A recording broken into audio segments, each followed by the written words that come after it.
Bonjour à tous et à toutes et bienvenue dans ce nouvel épisode du Harven Show, un épisode pronostic, un épisode où Arias a déjà mal aux jambes parce qu'il est assis comme une merde. Non mais je me sentais oppressé entre le mur et toi. Oui, je suis oppressant. Ouais bah oui. Donc aujourd'hui, épisode pronostic du Money in the Bank qui arrive dans 2 semaines, le samedi, j'ai plus la date exacte. Le 1er juillet. Le 1er juillet, bah parfait. Donc qui arrive bientôt, Money in the Bank qui va être très intéressant avec un Money in the Bank masculin qui me hype pas mal, un Money in the Bank féminin qui me hype beaucoup moins. Ouais, bah après on est sur la continuité du précédent podcast où on parlait de la division féminine et du respect qui lui est accordé. Qui disrespecte parce que ouais. On s'est dit littéralement 30 secondes avant de débuter Exactement. l'enregistrement, on s'est dit mais les titres féminins ne sont pas défendus sur la carte de Money in the Bank. Ils ont préféré mettre Cody Rhodes, Dominic Mysterio que Charlotte Flair, Asuka. Donc, ce qui est quand même... Oui, donc on va voir Rhea Ripley lors de Dominic Mysterio, Cody Rhodes. Parce que, voilà, évidemment, comme ça on a nos potentiels... l'aspect le plus intéressant de Rhea Ripley, ça reste Dominic Mysterio, voilà. Selon la WWE, j'entends. Mm-hmm. Et puis voilà quoi, et après, bon bah... match qu'on pense être le main event, hein, Roman Reigns... Oui, non mais oui. Roman Reigns Sikoa contre les Usos. Mais bon, on va essayer de vous faire ça. On va essayer de vous faire notre pronostic dans l'ordre où on pense que les matchs vont arriver. Ouais, on va faire autant de prévisions sur la finalité des matchs que sur l'ordre dans lequel ils vont apparaître. Cette phrase était beaucoup trop compliquée. Ouais, mais on va essayer de deviner. Hein. On va essayer de deviner l'ordre des matchs et le gagnant du match. C'est ça, exactement. C'est beaucoup plus simple. Alors, on commence par quel match ? Je tiens juste à dire que je ne suis pas pris au réveil. Du coup, je suis beaucoup plus réveillé que pendant le dernier podcast. Exactement. Eh ben, écoute, 11h32. Du coup, j'aurais l'air moins professionnel, sachez-le. J'aurais l'air plus con. C'est plus rigolo. Oui. Alors, premier match. On commence par lequel, honnêtement ? Moi, premier match, entre deux. Je dirais Seth Rollins Finn Balor. Parce que Seth Rollins, c'est quand même, maintenant, ça est devenu quasiment une tradition. Il ouvre, quoi. Puis même, ça ferait un bed d'opener, en vrai, tu vois, pour mettre les gens un peu dedans et tout. Alors, en soi, ça va protéger le titre de Seth Rollins. Parce que, oui, il y a personne qui va cacher le Money in the Bank. Et puis, honnêtement, je pense que le Money in the Bank, sera cash-in sur Rollins et pas sur Reigns. Oui, voilà. Oui, très certainement. Après, il y a quand même une chance pour que le Money in the Bank soit en premier, le Money in the Bank masculin soit en première position. Parce que ça arrive souvent. Ouais. Mais puis même, ce qu'on se disait, ça laisse le temps aux catcheurs qui gagnent de se reposer pour éventuellement cash-in en fin de soirée. C'est ça. Et puis, après, tu vois, si Damien Priest remportait le Money in the Bank et juste après il y avait cette Rollins Finn Balor et qui vole le titre à Finn Balor. Après, c'est teasé. Bâtard. Ouais, mais c'est teasé parce que ils teasent de la tension entre les deux. Après, il y a beaucoup de choses qui sont teasées en ce moment. Mais tu sais pour que les hommes en tout cas. J'ai de moins en moins l'impression qu'Ellen Knight va le gagner. Bah malheureusement aussi, ouais. Alors que pourtant il a une hype. Ouais, mais non, mais apparemment je crois que la WWE essaie de taire cette hype justement. Bah oui, j'avais vu quelques articles, je sais pas. Pourquoi parce qu'ils ont des plans. Mais si ça ne devait pas être Ellen Knight, qui ça serait? Parce honnêtement, Logan Paul. Non mais. Ouais, non mais oui, mais. Il y a possibilité. Il y a vraiment. Oui, je sais qu'il y a possibilité, c'est ça qui me dérange. De toute façon, Logan Paul, il est arrivé sans avoir eu à faire de match ni rien. C'est comme a dit Ellen Knight, hein, c'est pour toi t'es une star de YouTube, du coup on te donne le match, let's go quoi. Donc mais le problème c'est que quand on voit qu'il y a, bon du coup on va parler du Money in the Bank masculin. Ouais, on y va. Allez. Vu qu'on a commencé dessus, Ricochet, il est très très bon in ring, mais je ne le vois pas avoir du tout le titre. Mais c'est pas ça, c'est que Ricochet il est plus ou moins en rivalité avec Bronson Reed et Shinsuke Nakamura. En plus, donc voilà, je le vois pas avoir la mallette. Il est là le problème. Ricochet il est en rivalité avec Nakamura. Ellen Knight, il est en rivalité avec Santos Escobar. Butch, c'est la 3e roue, j'abuse. Oui. Mais ouais, c'est le 3e membre du groupe Brawling Brutes. Ouais. Donc vraiment, il est très bon et j'adore Pete Dunne, mais pour moi, 0 chance de percer en solo tant qu'il continuera à jouer ce personnage qui parle pas. Exactement. Et même après, ça va être un peu compliqué. Logan Paul, c'est Logan Paul et Damien Priest. Il y a des chances. Ouais, et Damien Priest, c'est le seul qui n'a pas de rivalité à l'heure actuelle. C'est le seul pour qui ça aurait du sens, plus ou moins, en termes de long-term storytelling.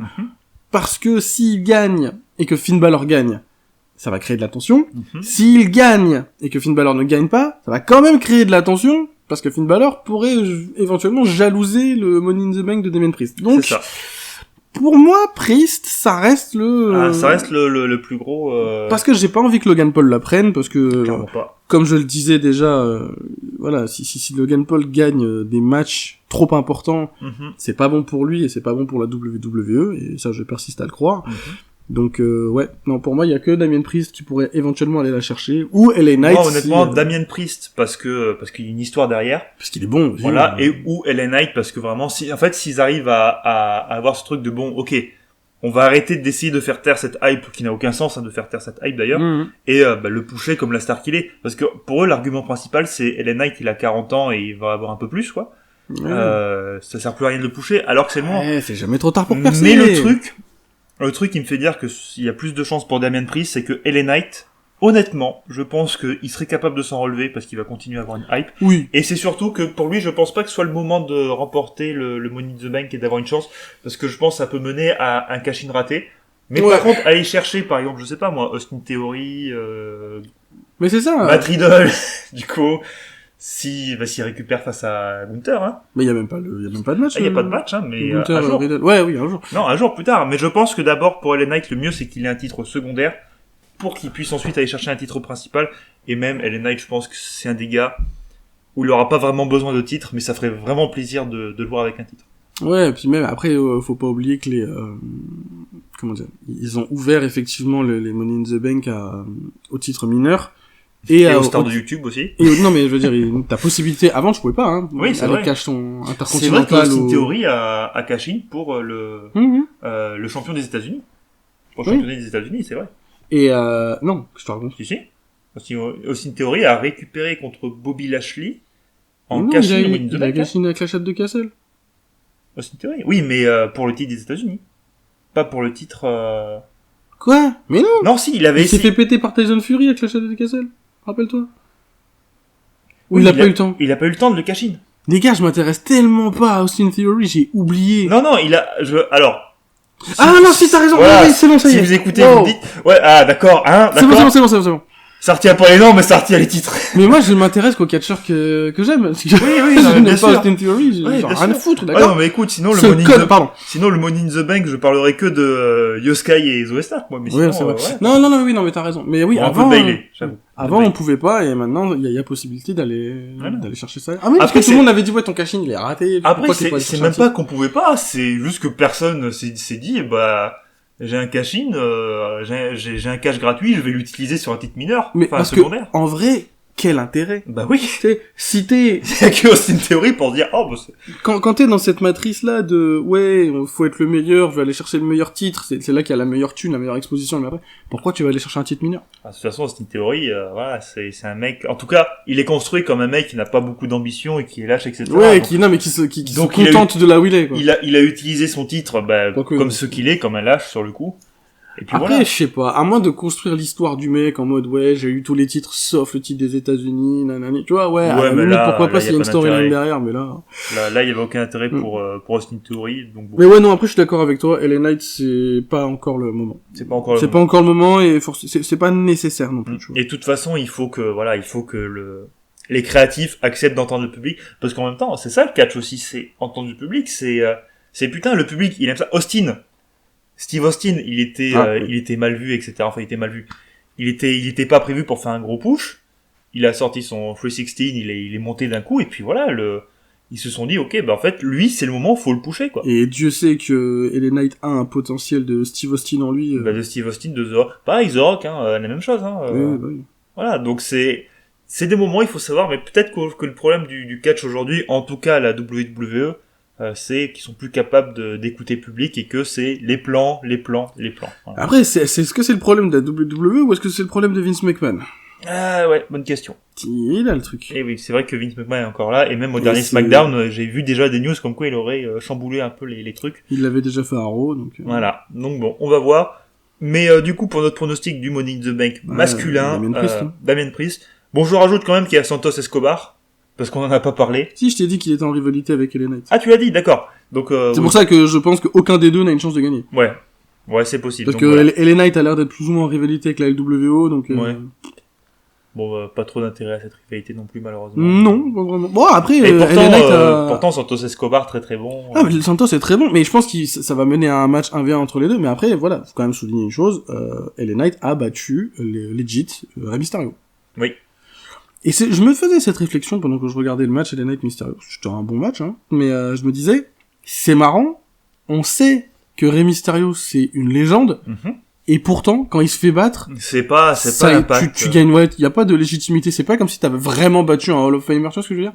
C'est peut-être aussi le fait que Rey Mysterio soit là toutes les semaines, et qu'il continue à catcher, d'où l'importance aussi de raréfier l'apparence des catcheurs les plus importants, pour donner une importance réelle à la victoire de... Non, et puis même, en plus, Rey Mysterio s'est tellement engouffré pendant des plombes avec l'histoire, avec le Judgment Day, ouais, avec son fils, tout ça. Après, c'est bien aussi, parce que c'est quand même quelqu'un qui donne de lui, malgré son statut. Ah oui, non, par contre, Rey Mysterio, Mysterio, toujours grand respect sur lui, hein, mais... Non, ouais, vraiment. Mais là, pareil, battre Rey Mysterio, tu vois, c'est pas la hype, quoi, c'est... Non, et battre Rey Mysterio, c'est pas un exploit. Non, c'est pas un exploit. De toute façon, en vrai, c'est peut-être aussi pour du fait que Rey Mysterio, encore aujourd'hui, c'est l'éternel outsider, et donc voilà, quoi, c'est pas... T'imagines, 25 ans de carrière, je sais plus combien, des titres, des Royal Rumble alors, remportés. Le plus grand outsider du monde, hein. Le plus grand petit outsider du monde. Et t'es toujours un outsider. T'es dans le Hall of Fame, t'as tout fait, t'as introduit ton fils, machin, D'ailleurs, Rey Mysterio n'a jamais affronté Roman Reigns, par exemple, hein. Si. Pour le titre? Oui. Ah ouais? Tu te rappelles pas, quand Roman Reigns a balancé, Dominic Mysterio du ring? Putain, oui. Oh putain, oui. C'était pas en cage, en plus. Je crois que c'était en cage, ou à l'Innocel, hein. Je sais plus, mais je n'ai plus de souvenir, celui-là. En même temps, après 3 ans d'histoire, Oui, il a affronté tout le monde. Mais non. Mais d'ailleurs, de toute façon, on va réviser parce que, bon, je vous l'annonce maintenant, prochain épisode, normalement, rétrospective de la Bloodline et du coup de Roman Reigns, Uso, etc. et tout ce que ça a apporté. Ça va être intéressant et on va essayer de voir tous ceux qui y sont passés, tous ceux qui ont pu être mis en avant, etc. Tous ceux qui ne l'ont pas été. Et voilà. Mais ça va faire un bel épisode. Ok, alors, le deuxième match, ce serait quoi? Du coup, le deuxième match, ce serait Cody Rhodes, Dominic Mysterio, je pense. Ouais. Avec, bien sûr, Rhea Ripley qui sera à côté pour soutenir. Et Rhea Ripley qui, oh là là, à l'épisode d'Euro, la cannonball de Dominic Mysterio, la tête, l'acting de Rhea Ripley, il est sensationnel. Ouais, mais tu vois, je commence à en avoir ras le fion, ça y est. De qui? De Rhea Ripley? Ouais, et pourtant je l'adore, hein. Oui. Mais ça y est, j'en ai marre. Pas de rivalité. Pas de... En fait, son titre, son règne ne représente rien. Exactement, ouais. Et c'est chiant. Vraiment, c'est chiant. Il y a eu une interaction sympathique avec Mami, l'original, Big Mami Cool, avec Raquel Rodriguez. C'est Rodriguez, hein? Oui. Non, mais c'était Gonzalez avant, alors. Oui, maintenant c'est Rodriguez. Et donc, oui. Donc ouais, il y a eu une interaction cool avec Big Mami Cool, et je vais arrêter de faire des trucs comme ça. Je veux Big Mami Cool. Ouais, mais parce que pour moi, c'était le perso le plus intéressant que Raquel ait à sortir. Puis une île Raquel Rodriguez, c'est vénère. Du coup, ça n'arrivera pas tout de suite, puisque Liv Morgan vient de revenir de blessure. Oui. Et c'est con, parce qu'en plus, ils avaient commencé à teaser des petits trucs comme ça, avec des confrontations dans les backstage et tout. D'ailleurs, je tiens à souligner un truc, parce qu'on parle mal de Trish Stratus, mais son selling dans le match contre Raquel Rodriguez était incroyable. Ouais. Le bear hug qu'elle a scelle en mort subite d'une horizon, là. Directement, machin. La close line qu'elle a pris, monumentale. Enfin, franchement, non, là, pour le coup, Trish, t'es éclaté en promo, mais là, pour le selling, Pour le selling, d'accord. Ouais, je te donne tes fleurs, comme ils disent. Là, peut-être qu'elle a revu son match et elle a fait, merde. C'était nul, en fait. Non, mais j'étais éclaté. Mais non, franchement, là, par contre, ouais, avec Raquel, c'était cool. Mais, ouais, non, Rhea Ripley, c'est toujours pareil, en fait. Elle existe qu'à travers le prisme de Dominic Mysterio et ça casse la tête, en fait. Exactement. Ça devrait être l'inverse. Vraiment, ça devrait être l'inverse. Dominic Mysterio ne devrait exister que dans le prisme. Là, on a un match sans storyline. Dominic Mysterio, Cody Rhodes, sans enjeu, rien du tout. Bon, à part peut-être l'éventuel retour de Brandi Rhodes à la WWE, mais ça aiderait pas à rendre du coup Rhea Ripley, le règne de Rhea Ripley intéressant, quoi. Bah, c'est pas comme si, excusez-moi. Pour vous dire l'ennui de cette rivalité. Ouais, vraiment. Non, mais c'est pas comme si Brandi, c'était une catcheuse exceptionnelle qui promettait une rivalité incroyable avec Rhea Ripley non plus, hein. Donc, non, c'est Rhea Ripley existe, pour Dominique. Pour faire briller Dominique. Et malheureusement pas l'inverse. Du coup, donnez-lui une vraie rivalité, s'il vous plaît. Donnez-lui une vraie adversaire. Meiko Satomura. Franchement, ouais. Ça serait tellement bien. Meiko Satomura. Meiko Satomura. Bon. Meiko Ripley, je suis chaud. Est-ce qu'elle serait connue? Est-ce qu'elle aurait une hype? Je sais pas. Mais il suffirait de l'avoir roster catché. Principal, peut-être pas. Il suffirait de l'avoir catché, quoi. Ouais. Pour juste avoir, tu vois, juste un shot. Comme ils font en soi la EW avec les Forbidden Door, tu vois, c'est juste, hop, là, mais même, en vrai, regarde, là, maintenant, si l'équipe, Rodriguez, non. Alba Fire Island Down, mais j'ai cherché leur vrai nom, c'était Unholy Union, je crois, un truc comme ça. Si cette équipe est terminée, envoyez Alba Fire chercher Rhea Ripley, ça fera des bons matchs. Ça fera des bons matchs et ce sera un recall de ce qui s'est passé à NXT UK, donc... Faut en profiter, mais là, c'est vrai que le règne de Rhea Ripley est d'une tristesse sans nom, et c'est clairement le match... En fait, la seule histoire qu'il y a derrière ce match, c'est... Brock Lesnar, il a pris un repos, Cody Rhodes, il faut qu'il montre qu'il est encore combattant. Ah oui, non, c'est ça. Puis du coup, il va taper quelqu'un qui a perdu quasiment toutes ses rivalités, pour montrer qu'il est combatif. Ouais. Donc, non, à part, qu'est-ce que je raconte, non? J'aurais voulu qu'il gagne contre son père, mais il a perdu. Ah oui! Ouais, non, mais, il a perdu toutes ses rivalités, Dominique. Ça se trouve, la seule fois où Dominique Mysterio battra son père, c'est le jour où Mysterio, prendra sa retraite. Voilà. Prendra sa retraite. Donc voilà, un match vraiment, un match qui ne m'intéresse pas. Un match juste peut-être qui nous permettra de voir un peu plus les qualités physiques de Dominique, si Cody le laisse catcher ou le défonce pas trop. J'espère que Cody va pas faire une Rhea Ripley Natalia, en fait. Non, parce que c'est pas le but, c'est pas le genre en plus d'enterrer Dominique, mais là en fait le truc c'est que j'aime beaucoup les deux catcheurs qui sont dans le match. Mais en fait, c'est le problème de me vendre un match de catch sans histoire, c'est que j'adore les deux catcheurs, je sais que ça va être un bon match, mais franchement, je m'en bats les steaks. Exactement. Je m'en bats les steaks, tu vois. Ouais, ça va être du bon catch, mais ça va rien raconter. À part éventuellement, le retour de Brandi, qui de lui-même ne va rien raconter non plus, ça va servir à rien. Donc j'espère que je me trompe. J'espère qu'ils vont réussir à mettre en place un truc, que ça va débouler sur autre chose plus tard, et que je pourrais dire, putain, non, en fait, le match à Money in the Bank, il était bien parce que ça racontait ça. Mais là, c'est vraiment un match de transition. Là, pour l'instant, un pay-per-view avec, de toute façon, Cody Rhodes, Brock Lesnar, ça va se terminer à SummerSlam, et puis voilà. Oui. Après, c'est ce que je disais, c'est le pipi match, hein. Oui, Cody Rhodes, Dominique Mysterio, là. C'est le deuxième match et c'est le pipi match. Donc, troisième match, honnêtement, je pense que Finn Balor, Seth Rollins, pour le titre, avec un Finn Balor qui fait quand même plaisir. Parce que putain, qu'est-ce qu'il est agressif, il a la hargne et ça fait plaisir. C'est vraiment le retour du Prince NXT, là. C'est vraiment le Finn Balor qu'on a envie de voir, quoi. Et c'est le Finn Balor que j'ai envie de voir gagner. Alors, je sais pas si ça m'étonnerait pas qu'il gagne, vu que je sais que Seth Rollins a un emploi du temps chargé, et Seth Rollins a beaucoup défendu la ceinture en peu de temps. Il a tellement un emploi du temps chargé que, je sais pas si t'as remarqué, il ne change plus de tenue. Ouais, j'ai vu. Et depuis, il vient toujours avec sa même tenue dégueulasse. Alors, j'ai pas regardé s'il avait toujours les ongles, s'il avait le temps de je ne crois pas, de se faire le vernis. J'ai regardé le match Braun Breaker Seth Rollins et ça ne m'a pas... Mais ouais, quelques confrontations verbales entre Seth Rollins et Finn Balor, toujours très très bonnes, et toujours Finn Balor qui attaque en traite, mais qui quand même... Puis même, regarde, fort, quoi. Il a pris le titre depuis quoi? Un mois? 3 défenses de titre en un mois? 5. 5? Ouais. Ah oui, je me rappelle que les dernières. J'ai vu une image dessus, je te mets 5 défenses de titre. Ouais, donc 5 défenses de titre en un mois. Attends, tu comptes Braun Breaker, et plus une défense toutes les semaines, plus une défense annulée, du coup, ouais, c'est ça, voilà, c'est ça, c'est pour ça je crois que c'était 5, du coup. Ok. Moi, bon match contre Braun Breaker. Ah oui, non, il n'y a pas eu de match après sa victoire, parce que c'était un match en équipe avec AJ Styles. Oui. Donc c'est pour ça que je comptais 3 mois. Donc moi je comptais Braun Breaker du coup. Là... Putain merde, contre qui c'était? J'ai plus. L'Open Challenge. J'ai plus. C'était pas Priest? Si, c'était Priest. Si. Oui, mais c'était Priest. Peut-être. Oui, c'était Priest, et justement intervention de Finn Balor qui a coûté la victoire à Priest en soi. Donc Breaker, Priest et l'autre je sais plus. Mais bon, en tout cas, il a essayé de défendre chaque semaine. Et en plus, voilà, Balor qui a attaqué Rollins à la fin de NXT. Du coup, donc vraiment... Mais alors, je pense que c'est...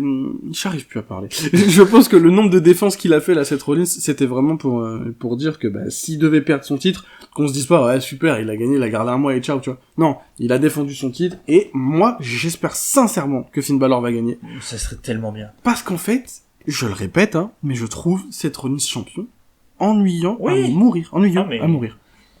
Mais là, de toute façon, depuis qu'il est champion, maintenant, c'est toujours le même truc. En fait, il a vraiment, là, il a vraiment pas changé son truc, il a toujours son truc des wow qui dure 3 plombes.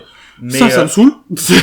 Honnêtement, ça me saoule. Mais t'as les créatifs qui disaient, on va peut-être essayer de les faire arrêter, et Rollins s'est fait, ah non, quand même pas. Ah non, arrêtez pas. J'aime bien. Ouais, écoute, ça nous trouve 15 minutes de show, quoi, ça fait chier. Non, mais en fait, il aime bien, je comprends qu'il aime bien, et même le public, ça fait une vraie communion avec le public, et c'est indéniable. Le problème, il est pas là, c'est que, là, ça gâche des promos. C'est-à-dire que Finn Balor, il voulait parler, on l'a pas laissé parler.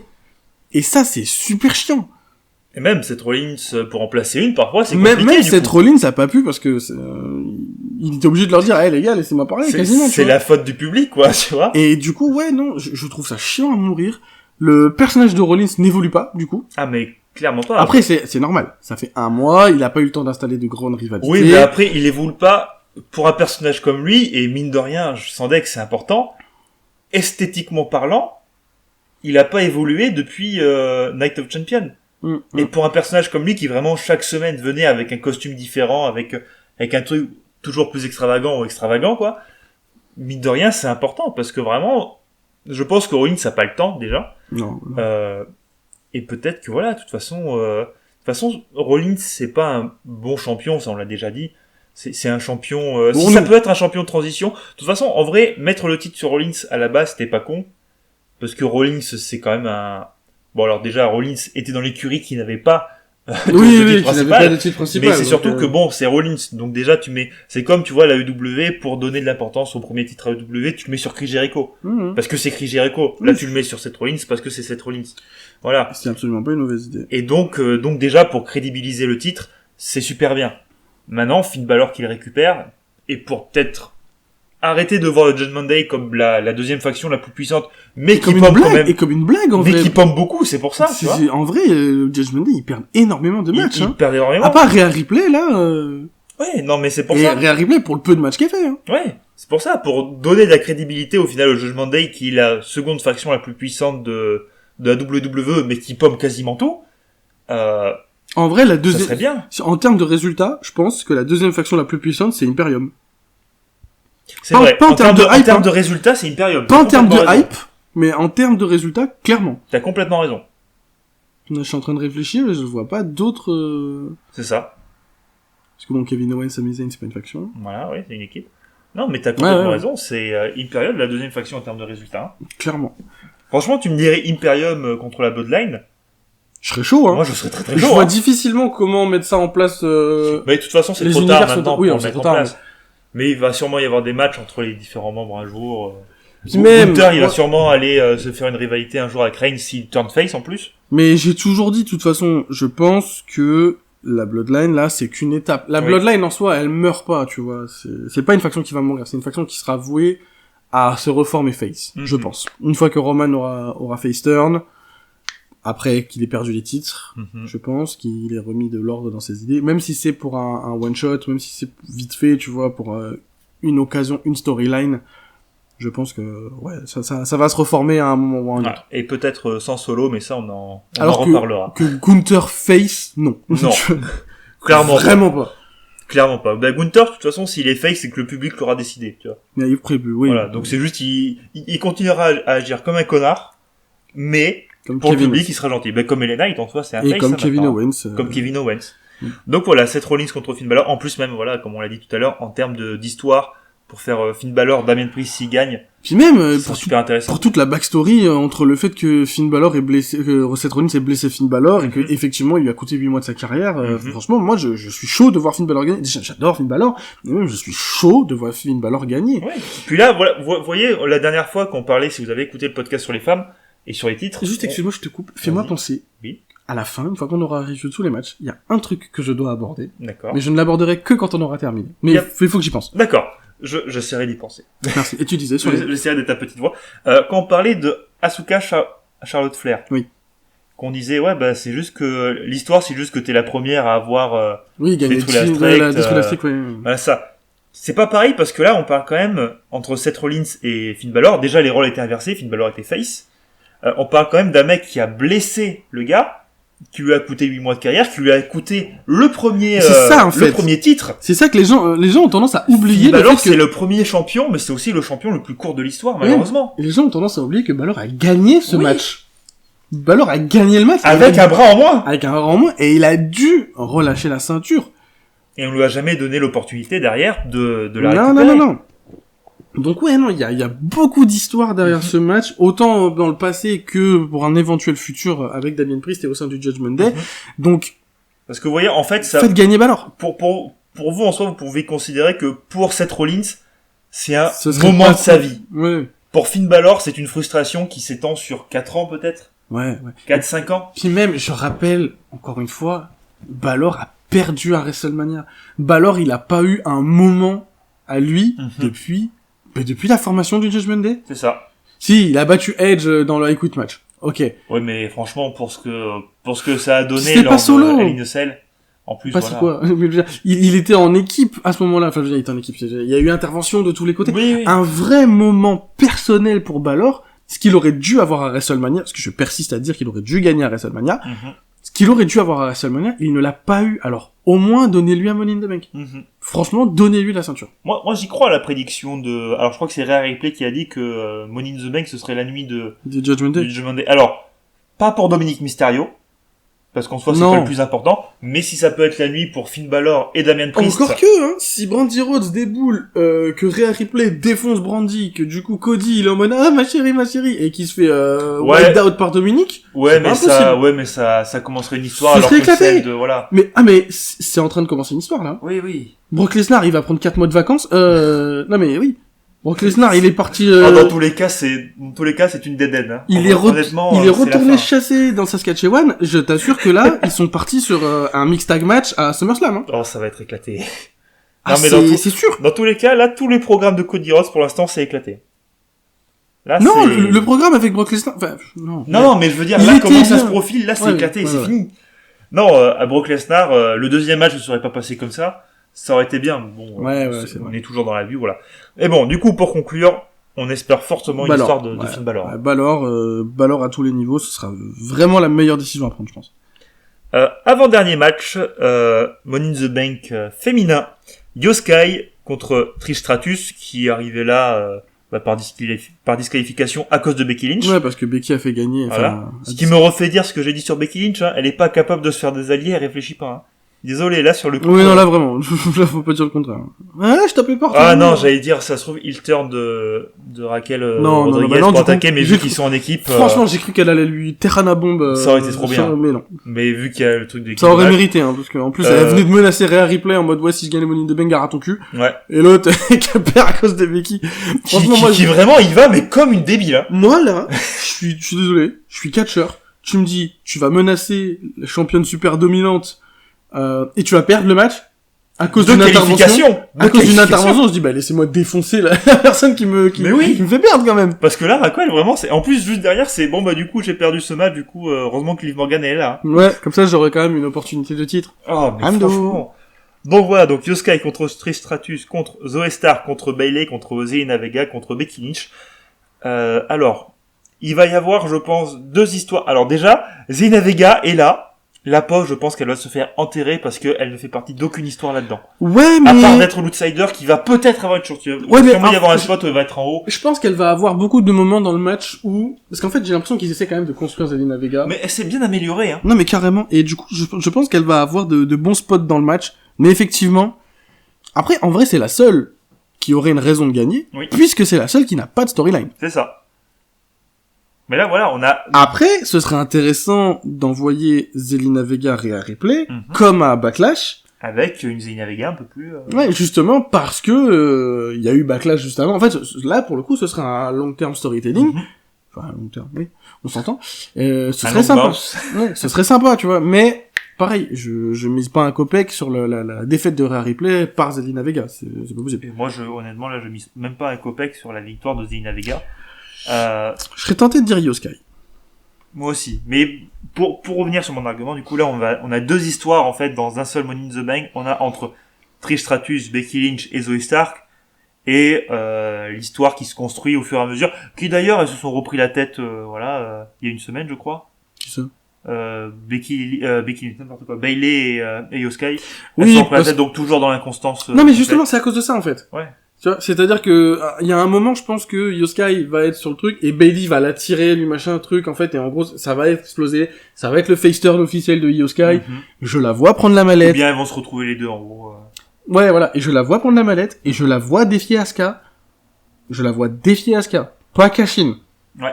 On déconne en japonais là et je te défie machin nana parce que en plus ce serait vraiment dans la tradition. On aurait enfin ce match Asuka Io Sky que ça fait un moment qu'on attend et que ça va être bien et que Io Sky pourrait même battre Asuka. Ah je pense que en plus Asuka serait pas contre le fait de perdre contre Io Sky. Ah mais clairement pas. Asuka je pense qu'elle est et contre. vraiment une Io Sky face. Oui. Même type que NXT. Io Sky, elle a besoin de se remettre au sol, et même Bayley. Je préfère la Io Sky Hill, mais si on a la Io Sky...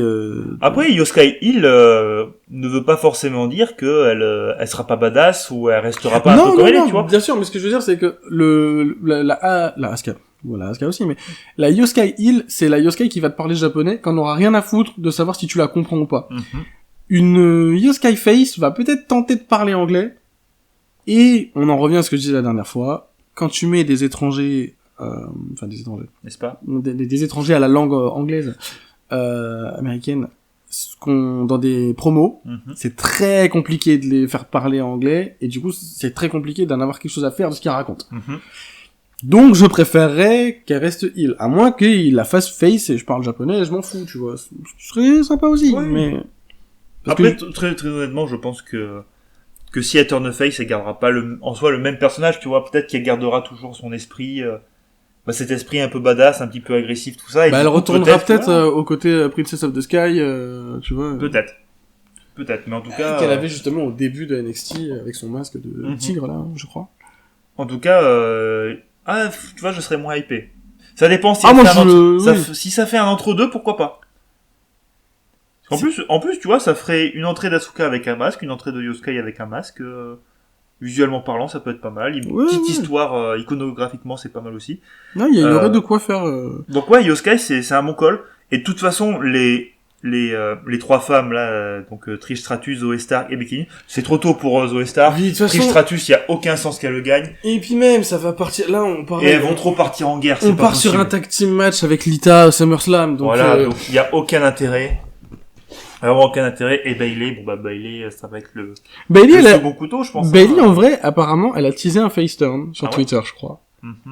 Tu sais, elle a remis les flytables, là, tu sais, les espèces de bonhommes comme ça. Là, vous vous rappelez. Non, vraiment pas. Mais, il y en a qui disent que c'est peut-être un tease pour un face turn. Bon. Pourquoi pas? Pourquoi pas un face turn? Peut-être pas un retour au Hugger, tu vois, mais pourquoi pas un face turn? Ouais, parce que le Hugger, il y a pas besoin. Non, je pense pas. Donc on dit Io Sky? Ouais, moi je dis Io Sky, ouais. Io Sky. S'il vous plaît. Io Sky et Asuka gagnent contre Charlotte à SmackDown. Parce que oui, aucun titre. Oh, mon téléphone. Adieu. C'est pas grave, il reste qu'un match. Oui, on sait lequel c'est. Aucun titre féminin n'est défendu. C'est une aberration. Ni par équipe, ni tout seul. Et ils sont défendus le show d'avant à SmackDown. Donc, et à Raw. Pourquoi pas? Ah non, mais à Raw, non, même pas, parce qu'elle a pas de rivalité, c'est vrai. Ouais, oui. Tu veux gagner contre qui? LOL. Déjà, quand tu vois que Rhea Ripley, la seule histoire qui continue pour essayer de la tenir, c'est avec Natalia. Voilà.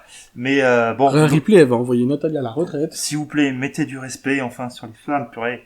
Surtout que franchement, elles sont exceptionnelles. Non, là, il y a largement de quoi faire. Et qu'Asuka gagne contre Charlotte, car c'est pas possible. On veut un Io Sky contre Asuka.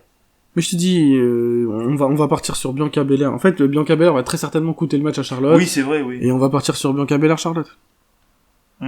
Possible. Ou un triple menace. Ouais, possible, hein. Possible, mais je pense pas. On verra. Mais en tout cas, voilà. Io Sky. Dernier match. La confrontation qui devait arriver et qui nous pendait au nez depuis Civil War. Début janvier. Depuis que Sami Zayn a tapé, voilà, depuis que Jay a commencé à avoir des doutes, depuis que Jimmy a appuyé sur le bouton avec son pied. Exactement. La Bloodline contre l'autre partie de la Bloodline, du coup, les Usos contre Roman Reigns et Solo Sikoa. Et là, je t'avoue que je trouve très compliqué de faire un pronostic. Ouais. Extrêmement compliqué, parce qu'on adore les Usos et on sait qu'ils sont capables de faire des trucs de ouf. Oui. Oui et non. Oui. Parce que c'est maintenant. Oh, il y a un élément. Maintenant, je peux savoir de quoi tu vas parler. Qu'on n'a pas cité et qui, pour moi, va arriver à Money in the Bank. Money in the Bank qui se tient à Londres. Il y a un truc. Et je ne sais pas dans quel match ça va arriver, mais je sais que ça va arriver. Soit ça arrive pendant Cody Rhodes Mysterio. Soit ça arrive pendant Seth Rollins Finn Balor. D'accord. Soit ça arrive dans ce match. Le retour de Drew McIntyre. Ça serait bon, hein. Drew McIntyre qui s'en prend à Cody. Bon. Non mais Drew McIntyre qui s'en prend à Cody. Pour avoir une vraie rivalité pour Cody. Je suis chaud. Ouais. Drew McIntyre qui coûte le titre à Seth Rollins. par plaisir de niquer des races, et par amitié avec un ami du Royaume-Uni. Ok. Drew McIntyre, qui déboule dans le main event pour défoncer tout le monde. Ça serait tellement bien. Et peu importe qui gagne, hein.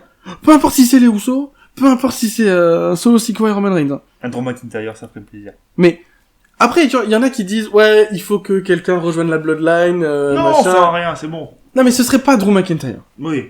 Tu vois. Mais même si j'aimerais beaucoup qu'il arrive dans le main event pour défoncer tout le monde, historiquement parlant, scénaristiquement parlant, ça n'aurait pas de sens. Oui, mais et puis historiquement parlant, il a plus de raisons d'aller péter Solo Sikoa et Roman Reigns que les Usos. Mais je préférais qu'ils reviennent en heel qu'en face. Oui. Ah, mais c'est ce qu'on veut. En vrai, non, les Usos, ils lui ont coûté le titre un nombre incalculable de fois aussi. Mais tu vois, c'est, le truc qu'il peut faire, c'est, il pète Roman Reigns solo. T'as les Usos, ils sont en mode, hey, Ous, qu'est-ce que tu fais? Ah, parce que ils sont en mode, c'est nous qui gérons, qu'est-ce que tu branles là, déjà, t'as pas vu depuis des mois? Claymore. Les deux. Mais il a 2 pieds. Il a déjà fait un double Claymore. Ouais, c'est pour ça. Non, mais ouais, super intéressant. Ouais. Mais par contre, scénaristiquement, ça n'irait nulle part parce que du coup, en fait, on serait sur un statu quo et il y aurait pas d'avancée. Donc, je pense s'il devait y avoir intervention de... Drew McIntyre. Non, s'il devait y avoir intervention dans le main event. Ah oui. Ce serait soit Lance Anoa'i, Zilla Fatou ou Jacob Fatou. Bah, des membres de la famille, hein. Mais qui rejoindraient Roman Reigns. C'est ça. Mais le problème, c'est qu'il faut rejoindre, et là, je vois plus vraiment d'intérêt de rajouter des gens. Moi non plus, c'est un peu le problème. Mais le truc, c'est que, en fait, là, mettons, tu fais gagner les Usos. Et alors? Si, tu fais gagner les Usos à cause d'un manque de communication entre Solo et Roman. C'est la seule chose qui pourrait arriver, et pour continuer l'histoire, pour que Roman se retrouve enfin tout seul. Après, ça suffit maintenant. Après, il faut prendre en compte, le Polyman. Parce que Jey Uso a clairement dit à Polyman, si je devenais chef de tribu, tout ça, tu vas te barrer. C'est pas impossible que Polyman, qui commence à se chier dessus grave, et en plus on l'a vu lors du dernier SmackDown, je crois, ou avant dernier SmackDown, Polyman qui parle et que vraiment il y a un blanc, Polyman, sa place, elle est comptée, ça m'étonnerait pas qu'il lui arrive un petit truc, peut-être pas de la part de Reigns ou Solo, tu vois. Bon, déjà, si Reigns ou Solo ils partent, ils perdent, je pense que Polyman c'est fini. Mais, c'est fort probable qu'il arrive un truc à Polyman, ou que Polyman fasse un truc qui va mettre Reigns sur les nerfs. Un peu comme, tu sais, comme Sami quand il a hésité à balancer la chaise ou un truc comme ça. Et c'est peut-être, tu vois, je pense qu'il faut... c'est ce qu'il a fait contre Brock Lesnar aussi. Quand il a balancé la ceinture en milieu. Ouais, mais je pense, tu vois, il faut pas, pour ce match-là, il faut pas dénigrer le rôle que va avoir Polyman. En fait, on est sur mon deuxième take. Mon deuxième take, ce serait que, Roman Reigns spear Solo. Par accident, hein. Par accident, mais bien sûr. Par accident. Solo qui le prendrait mal parce que c'est Solo. Hein. Bah, mais Solo, il sera out parce que ça reste un spear de Roman Reigns. Mais, là-dessus, les Usos, double kick Roman Reigns, ou double Uso splash sur Roman Reigns, pin Roman Reigns, Jey, pin Roman Reigns. Donc, Roman Reigns perd. Et là, Heyman dit à Solo, allez, c'est bon, stop. C'est fini. Et du coup, c'est Solo qui goumerait Roman Reigns. Et en fait, je pense que en gros, si Roman devait partir en vacances, et surtout s'il devait prendre sa pause, qu'il mérite très largement, le plus intéressant, ce serait de mettre Paul Heyman et Solo Sikoa ensemble. Pour que justement développer Solo, parce que Solo est un personnage qui ne parle pas, alors qu'il fait de très bonnes promos, hein, mais le peu de fois qu'il parle, ça suffit. Hein. Ouais, c'est très efficace. Mais du coup, ouais, en fait, refaire une Brock Lesnar, refaire une Roman Reigns, mais avec Solo Sikoa, faire de Solo Sikoa un Heyman Guy, et partir justement sur... Après, ce serait super intéressant qu'à SummerSlam, ce soit Solo Sikoa Roman Reigns, parce qu'à un moment donné, c'était dans les plans, hein, Solo Sikoa Roman Reigns, et que Solo gagne. Ce serait intéressant. Compliqué, mais sachant que Roman Reigns partirait avec les 2 autres ceintures, et il ne resterait que la ceinture unifiée, que Solo prendrait, et du coup, on aurait un champion sur chaque show, avec une ceinture chacun. Ouais. C'est un take. Il est intéressant. Je préfère la version avec Drew McIntyre, mais scénaristiquement, elle va nulle part. Oh, ouais, mais honnêtement, même ça me paraît un peu tôt pour Solo Sikoa, et oui, non, mais clairement. Comment il pourrait gagner. Par contre, le fait, je pense qu'on est d'accord sur un point, c'est que Polyman, ça a toujours été un mec que, Il suit la ceinture. Quand l'herbe commence à, là. Paul Heyman, c'est la ceinture qu'il suit, c'est pas une personne. Il va voir, là où l'herbe est la plus verte, et là, il sent que, déjà, ça se voit, il sent que pour lui, ça sent le sapin. Et autant pour Lesnar, tu vois, il le tenait. Pour Lesnar, il le tenait. Là, Roman Reigns, il est vraiment sur de la paranoïa bien développée et tout. Il sait que il a réussi à s'en sortir de justesse avec Brock Lesnar. Il s'est quand même pris un F5, hein. Il s'est pris un F5, il s'est pris un Superman Punch. Voilà, non mais il s'est pris cher. Là, il sait que si Reigns, il le vire, et qu'il l'attaque, ça sera encore pire. Il va mourir, quoi. D'ailleurs, je me suis fait une réflexion hier soir avant de me coucher. Parce que je pense beaucoup à Roman Reigns avant de dormir. Ça m'aide à bien dormir. Oui. Non mais, Roman Reigns a su prendre... Son personnage est issu en fait de ses deux origines. Alors je ne sais pas si tu es au courant. Mais Roman Reigns est samoa. Oui, ça, bizarre. Et italien. Ah bon. Sa mère est italienne. Donc le côté tribal chief... Tu sais que du coup je vois le perso NXT là que je te dis qui me sort par les yeux. Tony? Oui. Non mais... J'imagine Roman Reigns avec le chapeau Tony. Non mais sans déconner. Roman Reigns tribal chief avec le Hula Fala là, le collier de la fleur rouge. Ça c'est vraiment le côté samoa, mais tout le côté promo manipulateur, c'est vraiment le côté mafia en fait. Ouais. C'est vraiment le côté italien du truc. Il faut voir le t-shirt, hein, de toute façon. Le t-shirt, mais voilà, le t-shirt, c'est... Et en fait, à réussir à... Hier soir, je me suis dit ça, tu vois, il a réussi à vraiment mélanger en fait deux clichés, deux stéréotypes de... Et en rendre un truc ultra badass. De ces deux cultures, ouais, et en faire un truc super stylé, super badass, qui a de la gueule en plus. Et là, effectivement, si on prend en compte ce côté mafia, là... Bon, ben voilà, si vous avez regardé Le Parrain, vous savez ce qui arrive au traître. Et voilà, vous savez ce qui se passe quand le Don s'énerve contre quelqu'un de la famille. Donc ouais, si Paul Heyman venait à être jugé coupable, comme ça l'était pour Sami, hein, il y aura pas de procès, mais... Puis là, mais en plus, Paul Heyman fait pas vraiment partie de la famille, tu vois, c'est ce que disait Jey Uso dans le dernier... C'est le seul de la Bloodline qui n'a pas de lien de sang, hein, justement. Parce que c'est ça, du coup, qui s'est passé à SmackDown, c'est que Jey a dit, Roman, malgré tout, nous, on t'aime et on serait capable de te pardonner. Voilà. Par contre, mais lui, on n'est pas capable de pardonner ou d'aimer Paul Heyman. Voilà. Donc en fait, l'ennemi, l'antagoniste principal, c'est un peu Paul Heyman maintenant. En tout cas, dans la tête des Usos. Plus que Roman Reigns ou Solo Sikoa. C'est ça. Et pourquoi pas. Donc, au final, pour la prédiction, honnêtement, c'est la seule prédiction où moi, je vais me permettre de pas donner d'avis. Parce que dans tous les cas, il y a tellement de scénarios possibles et ça va être tellement dingue que je me fous du résultat, je veux juste voir le match et l'histoire qui va être racontée. Je pense quand même pouvoir dire que c'est les Usos qui vont gagner. Ah, j'en doute. Moi, franchement, je sais pas. Je dis que c'est les Usos. Je sais pas du tout. Non, mais je te dis que c'est les Usos parce qu'en fait, il y aurait aucun intérêt à faire gagner Roman Reigns et Solo Sikoa pour l'avancée de l'histoire. Oui. C'est juste, vraiment, scénaristiquement parlant, je vois pas d'intérêt. C'est pas faux. Mais, comment? Mais, après, Reigns, maître de la clim, hein. Oui, en vrai, c'est pas faux. Donc la clim est possible. Mais dans tous les cas, ça va être un super match. Et du coup, n'hésitez pas à aller voir samedi 1er juillet Money in the Bank, qui va passer très tard le soir, bien sûr, le matin, vers 2h du matin, je crois, un truc comme ça. On ne verra, nous, que le 3 juillet. Du coup. Voilà, donc bon, il y a le temps. Oui, il y a le temps. Il y a le temps. Bah, si tu bosses pas, on verra le 3 juillet. On verra, c'est quand le 3? Bah, c'est un mardi. C'est un lundi, mon ref. C'est un lundi, bah, je bosse pas. Tu bosses pas lundi? C'est lundi, mardi? Ouais. Bah, nickel. Normalement, impec. Je vais vérifier moi aussi, mais normalement, c'est pas si mal, on fait nos petits trucs. Oui, donc, pardon. Voilà. Donc, tu as pu faire ton pronostic, et le Drew McIntyre, il donne envie, hein. Moi, je te dis, hein. Drew. De toute façon, Drew, même en heal, il va se prendre une pop. Mais une pop. Ouais, mais de toute façon, s'il revient, il prend une pop. Après, faut qu'il revienne, hein. Moi, je dis ça, c'est mon take. Mais j'aimerais bien, c'est vrai, parce qu'en plus, on le voit beaucoup apparaître dans les dirt sheets, pardon, en ce moment. Ah ouais? Je m'étais pas trompé sur un mot du truc qu'il fallait bien que je commence. Oui. Au moins, je me suis pas trompé sur une catcher. Pas encore. On a Donc, pas fini. Drew McIntyre, on le voit beaucoup passer dans les dirt sheets en ce moment, et ça serait bien le bon moment de le faire revenir. Surtout qu'au final, voilà, son dernier match, c'était contre Gunther et Sheamus à WrestleMania.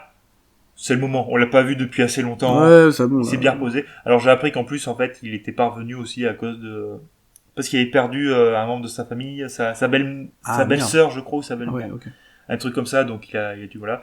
Plus le fait que maintenant il est ambassadeur pour les Jeux Olympiques en Allemagne, je crois. Mais c'est ça, c'est qu'en fait, il est ambassadeur de WWE. Oui. Il a du taf, en fait. Il a de l'importance. Mais c'est ça, c'est pas n'importe quoi. Après, Titus O'Neil aussi, hein, il est ambassadeur. Bon. Oui, mais c'est Titus O'Neil. Lui, il a le temps tout court parce qu'il est pas utilisé. Oui, non, mais voilà, c'est ça que je veux dire, c'est... Enfin, il a du boulot, c'est pas comme si, non, je suis juste pas content parce que j'ai pas mon titre. Quoi. Voilà, comme on a pu nous laisser entendre. Oui. Donc en soi, Money in the Bank, je pense, ça va être un très bon show. Je suis vraiment pas hypé par... Alors, le match qui me hype le moins, en vrai, c'est le match Money in the Bank féminin. Moi, je crois que c'est Cody Dominique. Et le deuxième, c'est Cody Dominique, honnêtement.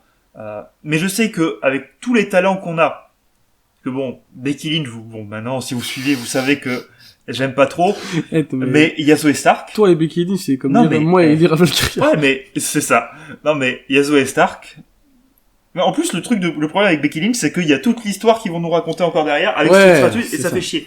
Mais bon, Yasuo et Stark est très très bon et qui du coup, va taper sur une très très bonne. Ça va, c'est un catcheur, c'est vrai. Je sais qu'elle a une tête carrée, mais. Oui. Faut pas abuser, genre. Je tape pas dessus. Non, mais voilà, il y a Yasuo et Stark qui est très très bonne. Il y a Zelina Vega qui fait des gros progrès et qui va pouvoir nous surprendre, je pense. Il y a Bayley. Je suis pas fan non plus, mais, elle va faire du bon truc. Et surtout Taiyo Sky, qui va tout défoncer, qui va nous faire des spots de malade, parce que Taiyo Sky, c'est la princesse du ciel. Donc voilà. Et bon, c'est vrai que là où tu peux avoir un peu plus d'inquiétude, en vrai, c'est Cody Rhodes, Dominique Mysterio, mais c'est deux bons catcheurs. C'est ça, j'ai pas d'inquiétude dans le ring. C'est l'histoire, en fait, c'est en termes de storytelling, tu vois. Ouais. En fait, j'ai plus des inquiétudes concernant, éventuellement Brandy Rhodes, hein. J'ai plus d'inquiétude pour Ray Play parce que ça va vraiment nulle part. Il y a ça aussi. Voilà. Mais non, le truc c'est que Brandy, enfin moi, de ce que j'ai vu de Brandy Rhodes à l'AEW, à l'époque où je regardais, donc c'était vraiment ses débuts, c'est pas génial. Hein. Non. Donc ouais, je vois pas l'intérêt. Ouais, exactement. Franchement, je vois pas l'intérêt. Peut-être que je me gourre, peut-être que en fait elle s'est grave améliorée, et peut-être. Mais après, est-ce que vous voyez vraiment Brandy Rhodes Rhea Ripley ? Moi, je vois même pas Brandy Rhodes revenir, honnêtement. Je sais que c'est dans les plans, mais j'en vois même pas l'intérêt de l'avoir revenir. En fait, surtout si Drew McIntyre attaque Cody Rhodes, tu vois.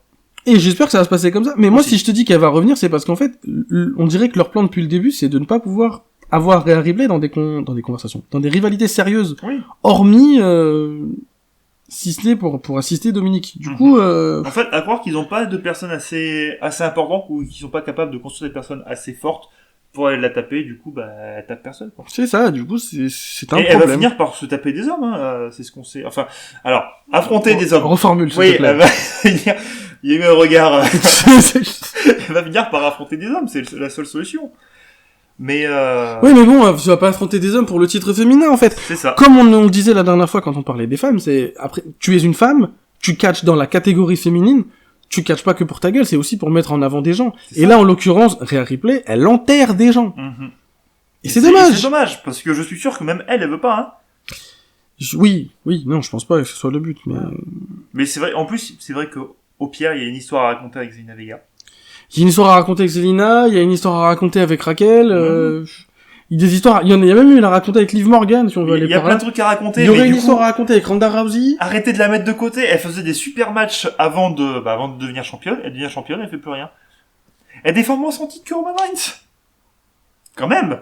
C'est dire. Faut y aller. Quand même. Mais enfin, toutes ces réponses, on les aura, du coup, le samedi 1er juillet, lors du Money in the Bank à Londres. Bon, on va pas aller voir ça en direct parce que ça fait loin, on n'a pas les tickets c'est cher. Parce qu'on travaille. La vie est dure. Franchement, les gars, faites-nous percer, hein. Faites-nous percer et on fera des vlogs, on ira à des shows. On fait des vidéos, vous ferez peut-être des génériques enfin pour les transitions. Et vous pourrez nous regarder kiffer. Attends, non, c'est pas comme ça qu'il fallait dire. Non, c'est pas ça qu'il faut dire. Ça, c'est pas ça que je voulais dire. Non, mais bref. Coupe. Bref. Ça conclut ici notre prono de Money in the Bank avec le message commercial de notre sponsor. Ah, t'es pas un bon commercial, hein, mon grand. Mais je suis moi. On est trop honnête, mais en tout cas. Je fais pas ce podcast par passion, je le fais pour l'argent et j'en gagne pas. Donnez-moi de l'argent. C'est ça qu'il... Quoi? C'est pas ça qu'il fallait dire? Non plus, c'est l'inverse. À Tampi. Bien sûr qu'on fait ça par passion. C'est précisément pour ça qu'on fait par passion. Parce qu'on gagne pas d'argent. Sinon, et qu'on continue à le faire. Et de toute façon, si on gagne de l'argent dessus, il sera réinvesti dans le podcast Point barre. Ouais, je prendrai des cours de marketing. Ça serait intéressant. On vous remercie de nous avoir écoutés. J'espère que l'épisode vous a plu. N'hésitez pas à aller voir les autres épisodes, notamment ceux sur la division féminine, l'état de la division féminine, pour savoir un peu plus de quoi on parlait et pourquoi on scelle autant sur la division féminine, malheureusement. Si vous voulez m'entendre version journalistique pas réveillée. Pas réveillé, c'est sympa, mais il y a des bons arguments. Ah oui, toujours. Merci de nous avoir écoutés, j'espère que l'épisode vous a plu. N'hésitez pas à répondre au petit sondage qu'il y a juste en dessous pour savoir si vous êtes hypé par le Money in the Bank et quel match vous hype le plus. Continuez à regarder du catch et on se retrouve la semaine prochaine pour un prochain épisode. A plus tout le monde. Bye.